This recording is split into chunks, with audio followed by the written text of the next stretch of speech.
Il y a de cela quelques années, un texte sur le net avait défrayé la chronique dans lequel Bill Gates expliquait pourquoi sa fille n'allait jamais épouser quelqu'un de pauvre. Et il se trouve que je suis d'accord avec lui. Et la question que je veux te poser aujourd'hui, c'est est-ce que toi, tu accepterais que ta fille épouse un homme pauvre? Je te lis le texte dans quelques minutes et tu me diras ce que tu en penses. Depuis quelques mois, la fille de Bill Gates, la dernière de ses filles, est en relation avec un noir américain. Et sur les réseaux sociaux, il y a énormément d'attaques racistes contre eux parce qu'on estime que le gars, il est là à cause de l'argent de la petite. Malheureusement, quand on regarde le profil du gars, on se rend quand même compte qu'il est tout sauf quelqu'un de pauvre, dans le sens où Bill Gates lui-même avait dit les choses. C'est quelqu'un qui est à l'université de Stanford, qui est entrepreneur et qui est à la tête d'une start-up plutôt prometteuse. Lisons attentivement le texte de Bill Gates et voyons ensemble si vous êtes d'accord ou pas pour dire que votre fille n'épousera jamais un homme pauvre. Salut à toi, bienvenue sur ma chaîne. Moi, c'est Philippe Simon et ici, je te parle de business, de mindset, de gestion des finances parce que c'est grâce à tout ça qu'on va faire émerger notre communauté. Donc, si toi aussi, tu veux améliorer tes finances, tu es au bon endroit. Abonne-toi, active la cloche de notification et partage massivement les vidéos. Pour ceux d'entre vous qui êtes en Côte d'Ivoire, qui arrivez prochainement, vous le savez certainement déjà, mais on a une société de location de voitures sur place et on se fera un plaisir de mettre à votre disposition, en fonction de votre budget, pick-up, SUV, berline. Pour ceux d'entre vous qui recherchez plutôt un appartement de bon standing en plein cœur d'Abidjan, proche de toutes les commodités, là aussi on a ce qu'il vous faut. Contactez-nous au numéro qui s'affiche ou alors allez dans la barre de description directement dans le calendrier pour réserver votre place. Si vous recherchez plutôt un investissement, nous commercialisons désormais des maisons à très bon tarif, aujourd'hui à Bingerville, qui vous permettront de pouvoir devenir propriétaire ou alors d'avoir un bien pour votre famille ou alors simplement un investissement qui va vous générer tous les mois de l'argent. Il y a de cela quelques années, il y a eu un texte comme ça qui est paru et qui a été associé à Bill Gates. La vérité, c'est qu'on ne sait pas si ce texte-là vient réellement de lui. Mais ce qui est intéressant pour moi ici, c'est le message qui est véhiculé. Et je veux que l'on puisse en parler. Voici le texte. Je vais le lire, il est un peu long, mais vous allez me dire ce que vous en pensez. Ma fille n'a pas d'intention de marier un homme pauvre. Bill Gates explique pourquoi sa fille ne peut pas épouser un pauvre. Il y a quelques années, j'ai assisté à une conférence américaine sur l'investissement et la finance. L'un des rapporteurs était Bill Gates et lors des questions-réponses, j'ai posé une question qui avait fait rire tout le monde. Si l'un des hommes les plus riches au monde pouvait accepter que sa fille épouse un homme pauvre ou modeste, Bill répondit. Premièrement, il faut comprendre que la richesse ne signifie pas avoir un compte bancaire avec beaucoup d'argent. La richesse est avant tout la capacité de créer de la richesse. Exemple, quelqu'un qui gagne de l'argent à la loterie ou au jeu. Même en gagnant 100 millions, ce n'est pas un homme riche. C'est un homme pauvre avec beaucoup d'argent. Voilà pourquoi 90% des millionnaires de loterie sont de nouveau pauvres après 5 ans. Il y a aussi des gens riches qui n'ont pas d'argent. Exemple, la plupart des entrepreneurs. Ils sont déjà sur la voie de la richesse, même s'ils n'ont pas d'argent, parce qu'ils développent leur éducation financière et c'est ça la richesse. Comment les riches et les pauvres sont-ils différents?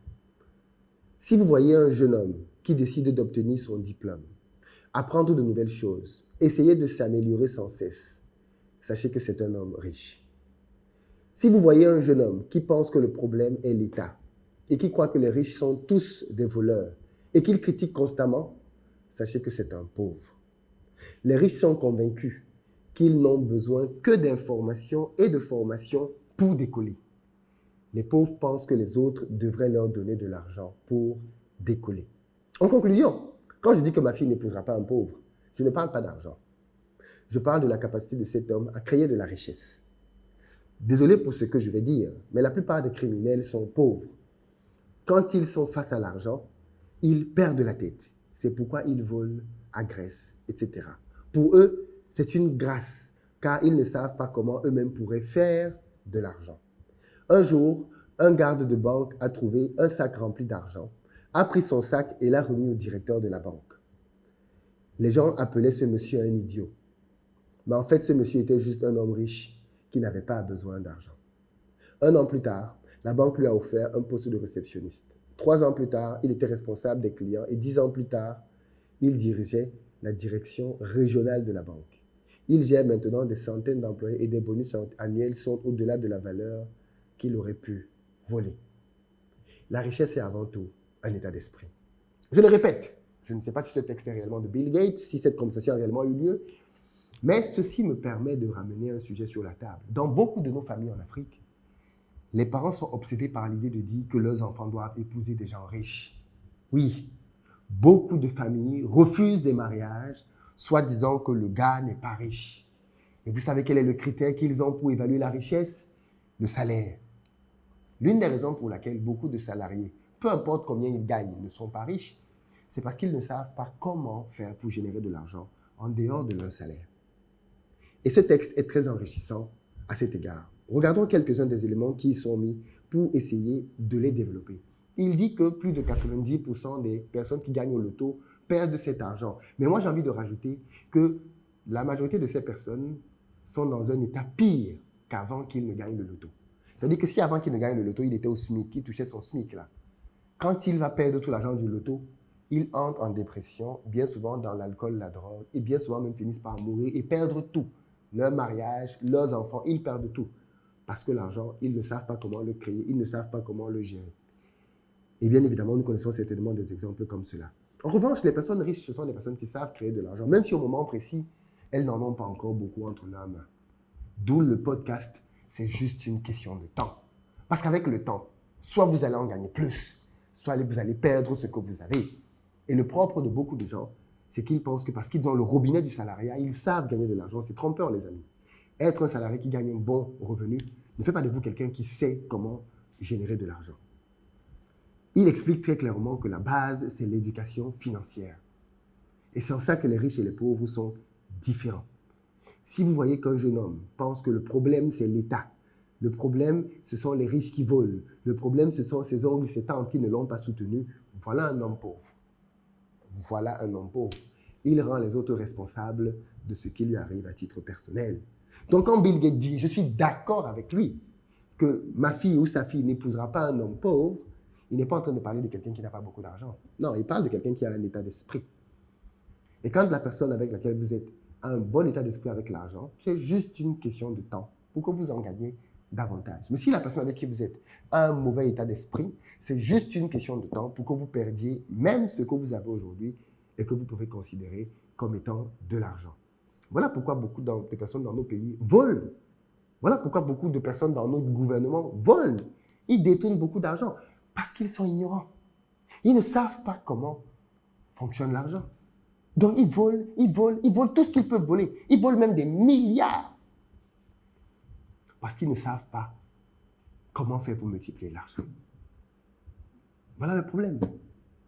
Alors que si tu mets quelqu'un de riche à leur place, il va juste te dire, créez-moi cette loi, donnez-moi cette faveur fiscale, créez-moi cet avantage. C'est suffisant. Je n'ai pas besoin de votre argent. Voilà comment le riche fonctionne. Il va chercher et multiplier de l'argent. Et ça, bien évidemment, en termes de gestion de finances, c'est la compétence la plus importante. Savoir multiplier de l'argent. L'exemple qu'il donne du vigile dans la banque à la fin est très édifiant. Voilà quelqu'un qui a un petit salaire. Il est vigile. Mais c'est quelqu'un qui a un mindset de riche. Il voit de l'argent au sol un jour à la banque. Que ferait la majorité des pauvres? Il le volerait. Ensuite, qu'est-ce qu'il fait? Il va voir le directeur de la banque, il le remet. Mais parce qu'il a fait cet acte de bravoure, il s'est fait remarquer de la banque. Tout le monde l'a traité d'idiot, mais lui, il avait investi. Et il savait que ce n'est pas en prenant de l'argent dans le sac là que ma vie va fondamentalement changer. Je vais en bénéficier quelques temps, mais après, je vais retomber dans mes mêmes réalités. Par contre, parce qu'il a fait ça, un an plus tard, la banque lui a proposé un poste de réceptionniste. Il a commencé au bas de l'échelle. Et de là, il a fait ses preuves. Il a confirmé ce qu'on avait vu en lui. 3 ans plus tard, il était responsable des clients. Donc, il est passé de réceptionniste à responsable des clients. 10 ans plus tard, il dirigeait la banque régionale. Vous voyez que ce n'est pas une question de « ça arrive tout de suite ». Non, c'est une question de temps. Et 10 ans plus tard, il gère des centaines d'employés et il a des bonus annuels qui vont bien au-delà de ce qu'il pouvait voler. Voilà donc comment la richesse fonctionne. Voilà comment le mindset de riche fonctionne. Voilà comment les personnes qui changent le monde fonctionnent. Ce sont des gens qui savent qu'avec le temps, ils vont forcément gagner de l'argent. Forcément. Par contre, les pauvres sont dans l'incertitude absolue. Et donc, ils essayent de se rassurer en prenant tout ce qu'ils peuvent à gauche, à droite. Conclusion, ils volent et ils volent. Voilà ce que je voulais vous partager par rapport à Bill Gates. Du coup, je vous repose la question. Est-ce que vous accepteriez que votre fille épouse un pauvre? Pas au sens des familles africaines, hein. Là où le pauvre, c'est la personne qui n'a rien, le riche, c'est le gars qui a la voiture, et après, ce sont les pleurs d'une bolée. Mais dans le sens de ce texte, est-ce que vous comprenez mieux l'idée ici? Et puis surtout, vous-même, êtes-vous quelqu'un de riche ou quelqu'un de pauvre? Parce qu'au final, c'est ça la vraie question. Au-delà du mari de votre fille, vous-même, êtes-vous quelqu'un de riche ou de pauvre? Parce que si vous êtes quelqu'un de riche, alors vous saurez transmettre le mindset à votre fille, qui saura comment reconnaître un homme qu'il lui faut. Si vous ne le lui transmettez pas, de quoi vous plaindrez-vous plus tard? Partagez la vidéo pour qu'elle impacte un maximum de personnes et je vous dis à très bientôt.